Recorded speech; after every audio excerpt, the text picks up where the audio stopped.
Meth. It can turn a normal person into a demon in a matter of days. It makes normal, healthy people monsters. You start doing things you swear you would never do before. I've seen people give up their children, leave them, whore out their bodies. I've heard of people who ended up overdosing and dying, getting killed, and losing their homes.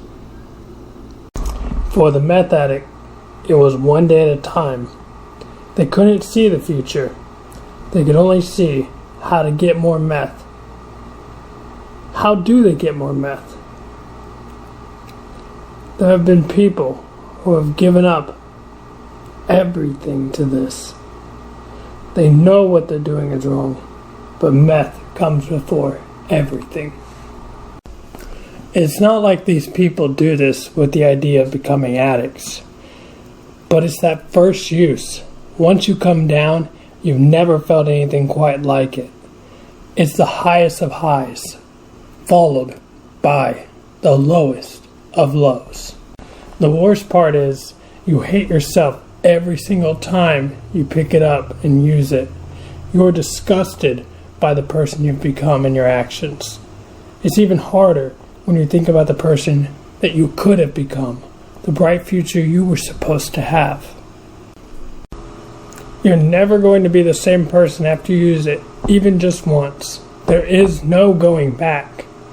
If you want a life, if you have any love for yourself, then do not do it. And if it's not for yourself, then you need to think about how it's going to fuck you up. And your children, and your loved ones, and your family members. There are thousands of stories of innocent people who end up devastated because you decided to pick up a needle, because you decided to pick up a crack pipe. You'll lose everything you own.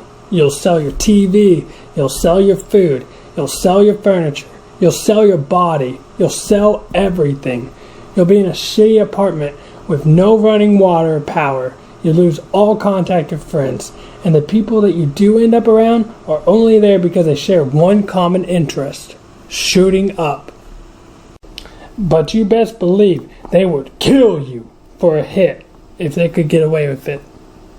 They'd sell your mother, they'd sell your daughter. If it meant they could get high, they would do anything it takes. No matter how you say it, that is not what a friend does. Gateway drugs are real things. I don't give a fuck what you say. Weed, crack, heroin, whatever. They can all be gateway drugs if it's with the wrong person. Because here's the thing, right? Curiosity killed that motherfucking cat. It's like dipping your toes in the water. Then a little more and a little more until you're all the way under. Because peer pressure is a terrible thing as well when you mix those two things together. You get people who manipulate you, and they just try to get their foot in the door. They expose you to extreme drugs little by little to see how far they can go. The push-pull method. You say, "Whoa, that's too far." So they wait. They pull back a little bit, and then over time try again. And they're pulling you in little by little at such a slow pace you don't even know until you're caught.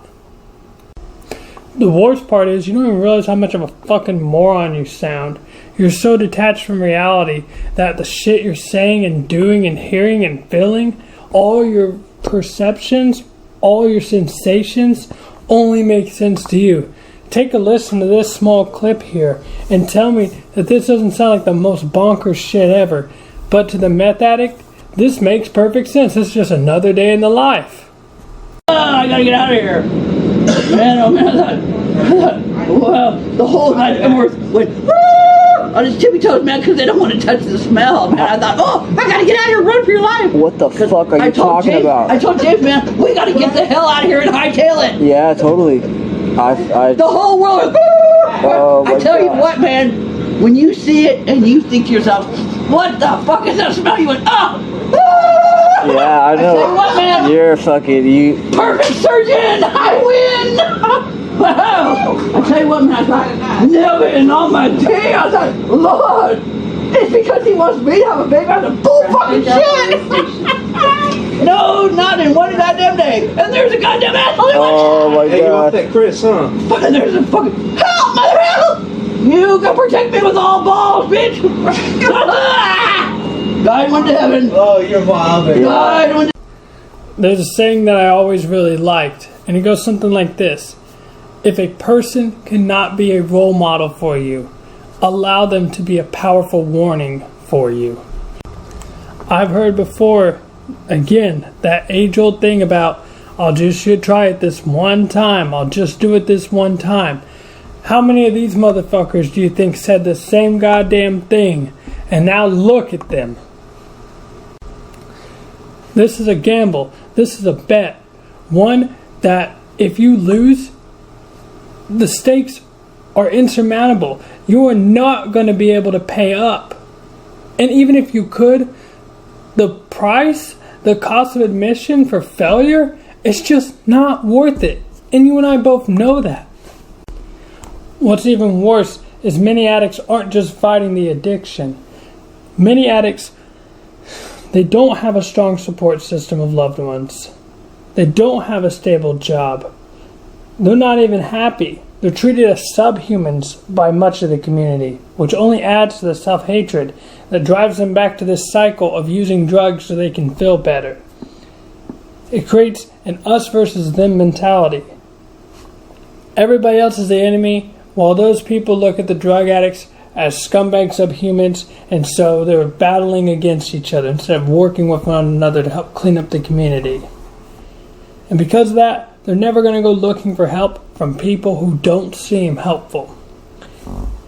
And believe me, I will say, there are some real useless scum of the earth people who use meth. Some real dirtbags. Individuals who it would be rather difficult, if not impossible, to make any case for why they should be alive. As much as I do have compassion for addicts, there is also conflicting feelings I have. Even if you're forgiven for your crimes, for the stuff you do when you're an addict, even if you do recover, it does not mean you should go without punishment, even if that means losing your life because of your crimes. Dopamine is the reward center of the brain for doing activities. And the mother of them all that grants the most amount of dopamine is meth. The amount of dopamine you get is so astronomical. When you take that and do it over and over again, it changes how the brain operates. It alters the part of the addict's brain that experiences dopamine. So then they feel dull and gray until they use again. Don't let something so evil and permanent change your brain's chemistry forever. So TikTok allows videos to go up to 10 minutes, so I'll break it down for one last point.